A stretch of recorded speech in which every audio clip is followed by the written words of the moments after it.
Hi everyone, कैसे हैं आप लोग।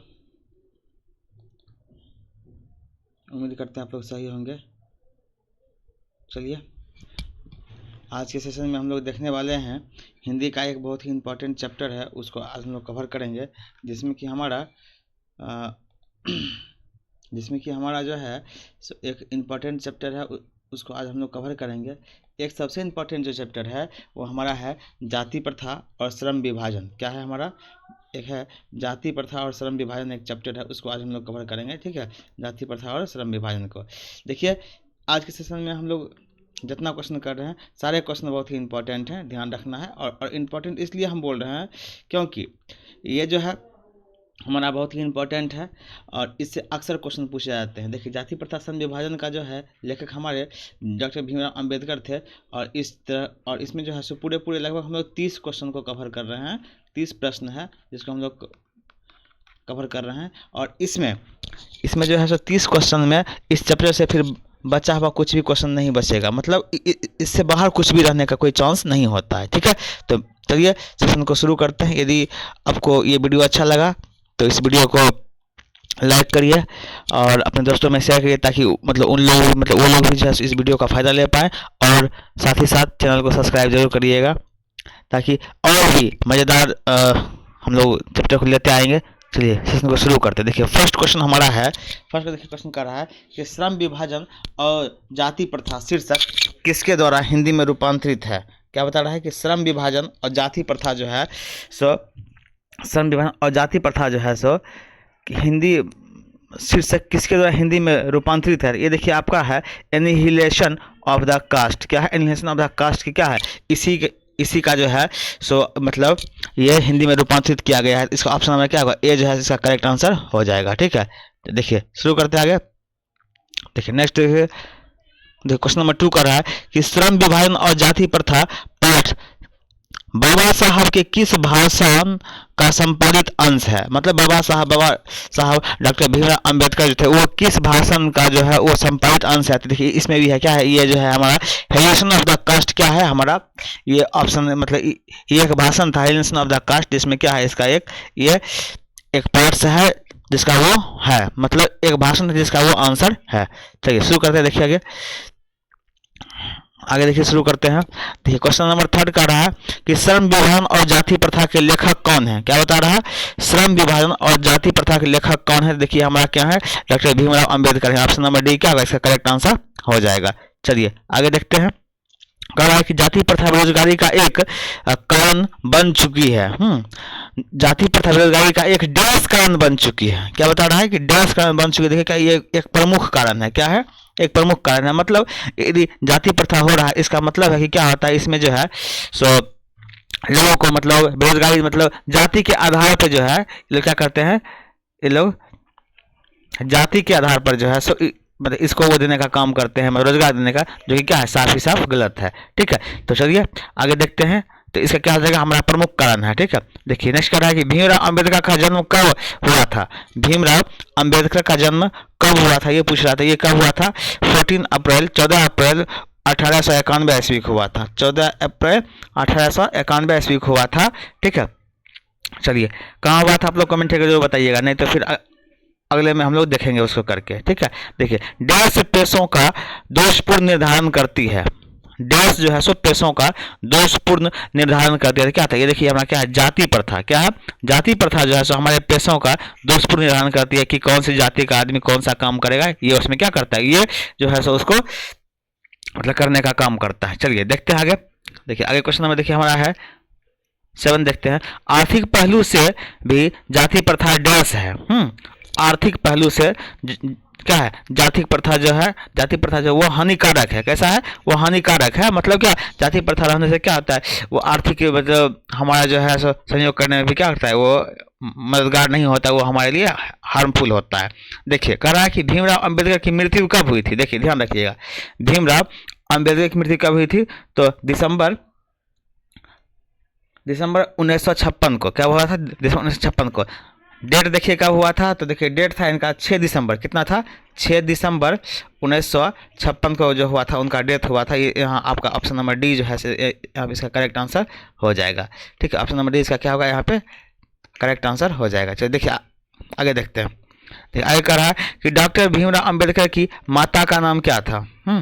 डॉक्टर भीमराव अंबेडकर की माता का नाम क्या था, तो भीमाबाई नाम था। क्या नाम था, भीमाबाई नाम था। आगे देखिए क्वेश्चन है कि डॉक्टर भीमराव अंबेडकर के पिता का नाम क्या था। पिता का नाम क्या था, देखिए वो भी आगे क्वेश्चन बना हुआ है, उसको हम लोग भी देख लेंगे, ठीक है। देखिए नेक्स्ट क्वेश्चन कर रहा है कि भीमराव अंबेडकर के चिंतन और रचनात्मकता के प्रमुख कितने प्रेरक रहे। ठीक कहा है कि भीमराव अंबेडकर के चिंतन और रचनात्मकता के प्रमुख कितने प्रेरक व्यक्ति रहे हैं, तो देखिए वो रहे हैं 3। कितने रहे हैं, 3। ऑप्शन नंबर बी इसका। अब बताइए कौन कौन सा 3 रहे हैं, तो देखिए पहला हमारा है बुद्ध है, क्या है, बुद्ध है। दूसरा देखिए कबीर है, कबीर है। और तीसरा जो है सो ज्योतिबा फुले थे। कौन थे, ज्योतिबा फुले। ध्यान रखिएगा ये सब चीज, ठीक है। कौन कौन थे, पहला हमारा बुद्ध थे, दूसरा कबीर थे और तीसरा जो है ज्योतिबा फुले थे। तो क्या होगा यहाँ पे, इसका बी जो है सीधा करेक्ट आंसर हो जाएगा। सेशन आप लोग जरूर शेयर करिएगा। देखिए नेक्स्ट क्वेश्चन कर रहा है कि डॉक्टर भीमराव अंबेडकर के पिता का नाम क्या था। देखिए हम जस्ट अभी पीछे क्लास में हम मतलब अभी एक पिछला क्वेश्चन था उसमें माता का नाम पूछा गया था भीमाबाई। इसमें देखिए पूछ रहा है कि डॉक्टर भीमराव अंबेडकर के पिता का नाम क्या था। तो क्या था, पिता का नाम था उनका रामजी सकपाल। क्या नाम था, रामजी सकपाल नाम था। ऑप्शन नंबर डी इसका करेक्ट आंसर हो जाएगा। चलिए आगे देखते हैं हम लोग। देखिए डॉक्टर अंबेडकर किस वर्ग के परिवार में जन्म लिए थे।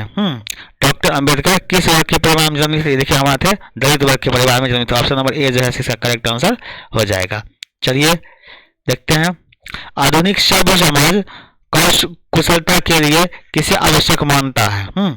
आधुनिक सभ्य समाज जो है सो कार्य कुशलता के लिए किसे आवश्यक मानता है, तो ये जो है सो आपका ऑप्शन नंबर सी इसका हो जाएगा। मतलब श्रम विभाजन जो है सो आधुनिक समाज जो है सो कार्य कुशलता के लिए श्रम विभाजन को आवश्यक मानता है। ऑप्शन नंबर सी जो है इसका करेक्ट आंसर हो जाएगा। चलिए देखते हैं आगे। कहा कि जातिवाद के पोषकों द्वारा श्रम विभाजन किसका दूसरा रूप माना जाता है। जातिवाद के पोषकों द्वारा श्रम विभाजन किसका रूप माना जाता है, देखिए आपका हो जाएगा जाति प्रथा को। ऑप्शन नंबर डी इसका करेक्ट आंसर हो जाएगा। चलिए आगे देखते हैं। कह रहा है कि लेखक बेरोजगारी प्रमुख और प्रत्यक्ष कारण किसे मानते हैं। तो लेखक जो है सो बेरोजगारी और प्रत्यक्ष, बेरोजगारी प्रमुख और प्रत्यक्ष कारण जो है सो जाति प्रथा को मानते हैं। किसको मानते हैं, जाति प्रथा को मानते हैं। चलिए ऑप्शन नंबर क्वेश्चन नंबर 16 देखते हैं। 16 का रहा है कि लेखक की दृष्टि में आदर्श समाज कैसा होना चाहिए। तो देखिए लेखक की दृष्टि में आदर्श समाज कैसा होना चाहिए, तो होना चाहिए जिसमें स्वतंत्रता, समता और भातृत्व का भाव होना चाहिए। मतलब भाईचारे का क्या होना चाहिए, जिसमें भाईचारे का भाव होना चाहिए, ठीक है। क्या लेखक की दृष्टिकोण से ऐसा क्या है समाज होना चाहिए। यहाँ क्या ऑप्शन नंबर सी जैसे करेक्ट आंसर हो जाएगा। चलिए आगे देखते हैं। देखिए 17 नंबर का है कि जाति प्रथा किस प्रकार का सम विभाजन है। जाति प्रथा जो है सो किस प्रकार का सम विभाजन है, क्या अस्वाभाविक सम विभाजन है। क्या है, अस्वाभाविक। यही स्वभाव नहीं रहने के बावजूद भी क्या फिर भी उसको वो काम करना पड़ता है। यहाँ पे ऑप्शन नंबर सी इसका करेक्ट आंसर हो जाएगा। देखिए 18 नंबर क्वेश्चन देखते हैं। कह रहा है कि लेखक की दृष्टि में विडंबना की बात क्या है। लेखक की दृष्टि में विडंबना की बात यह है कि जातिवाद के पोषकों की कमी नहीं है। मतलब क्या विडंबना की बात है कि मतलब इतना सारा कुछ डेवलपमेंट है फिर भी अभी भी जातिवाद भरा पड़ा है। यही क्या है इनके लिए विडंबना की बात है। ऑप्शन नंबर सी इसका करेक्ट आंसर हो जाएगा। चलिए आगे देखते हैं। कह रहा है कि जाति प्रथा के अनुसार श्रम विभाजन का आधार क्या है। तो जाति प्रथा के अनुसार श्रम विभाजन का जो आधार है वो है हमारा पैतृक पेशा। क्या है, पैतृक पेशा जो है सो हमारा जाति प्रथा के श्रम विभाजन का आधार होता है। देखिए बोर्ड में ऐसा ही क्वेश्चन आने वाला है, इसलिए आप लोग इसको अच्छे से करके जाएंगे। श्रम विभाजन और जाति प्रथा के लेखक कौन है। देखिए ये बार बार हम लोग ये क्वेश्चन रिपीट हो रहा है कि श्रम विभाजन और जाति प्रथा के लेखक कौन है। बाबा साहब भीमराव अम्बेडकर। कौन है, बाबा साहब भीमराव अम्बेडकर क्या है इसके लेखक हैं।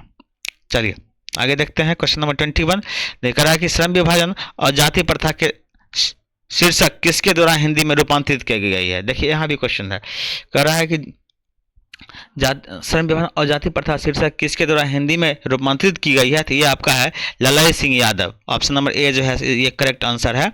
ललय सिंह यादव जो है इनके द्वारा ही क्या उसको हिंदी में रूपांतरित किया गया था। देखिए भारतीय संविधान के निर्माण में महत्वपूर्ण भूमिका किसकी है।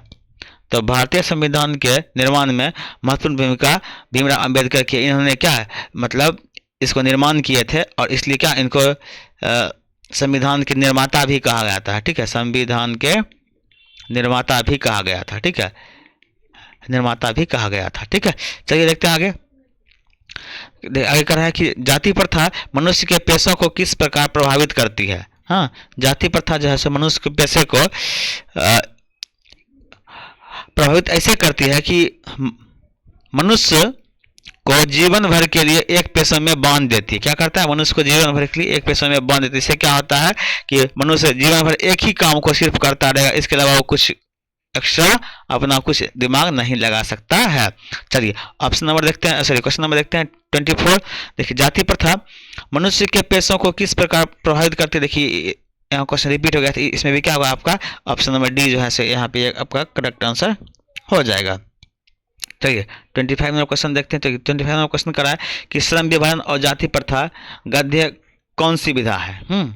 कौन सी विधा है ये पूछ रहा है। तो ये जो विधा हमारा है निबंध है। कैसा है, ये हमारा निबंध है। ऑप्शन नंबर डी जो है इसका करेक्ट आंसर हो जाएगा। इसमें ज़्यादा माथापच्ची करने की जरूरत नहीं है हम लोगों को। ठीक है, चलिए शुरू करते हैं आगे।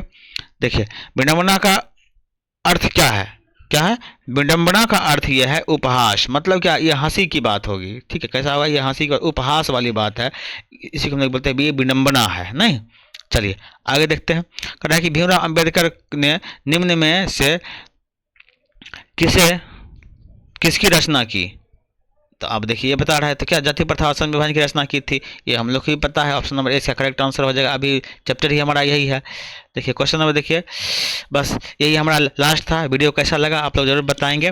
ठीक है, तब तक लेकिन ध्यान ये रखना है कि अब डेली हम लोग इस सेशन को कंप्लीट करेंगे। ठीक है, और इसको वीडियो अच्छा लगे आप इसको लाइक करिए और चैनल को सब्सक्राइब जरूर कर लीजिएगा, ताकि आने वाला जो है सो सारा इन्फॉर्मेशन आपको मिलता रहेगा। फिर मिलते हैं नेक्स्ट वीडियो में, तब तक के लिए। लेकिन हाँ, एक चीज़ और जरूरी बात है, एक जरूरी बात यह है कि आगे हम लोग जो है सो डेली बाय डेली इस चीज़ को कवर करते चले जाएंगे। ठीक है, फिर मुझे नेक्स्ट, तब तक के लिए जय हिंद, बाय बाय।